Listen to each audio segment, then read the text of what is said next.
স্বামী মারা গেলে কি স্ত্রী কোনো গহনা বা রঙিন জামা কাপড় পরতে পারবে না? আমাদের সমাজে অনেক বিধবা নারীদের আজীবন সাদা শাড়ি পরে থাকতে দেখা যায়। ইসলামের দৃষ্টিতে এটা কতটুকু সঠিক?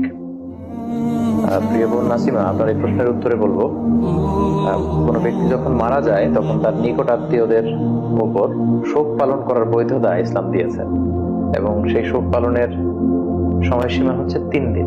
3 দিনের বেশি শোক পালন করা যাবে না। আমার বাবা যদি মারা যায়, কিংবা আমার মা যদি মারা যায়, বা আমার আত্মীয় স্বজন কেউ যদি মারা যায়, সেক্ষেত্রে শোক পালনের বিধান ইসলামে রয়েছে, এটাকে উৎসাহিত করা হয়েছে, এবং সেটার বৈধতা হচ্ছে মাত্র 3 দিন। কিন্তু এক্ষেত্রে একমাত্র ব্যতিক্রম হচ্ছে যদি স্বামী মারা যায়, সেক্ষেত্রে স্ত্রী শুধু 3 দিন শোক পালন করবে না। স্ত্রীর জন্য শোক পালনের বিধানের সময়টা ইসলামের শরিয়া এটাকে অনেক লম্বা সময়, পিরিয়ড অফ টাইম হিসেবে নির্ধারিত করেছে, আর সেটা হচ্ছে 4 মাস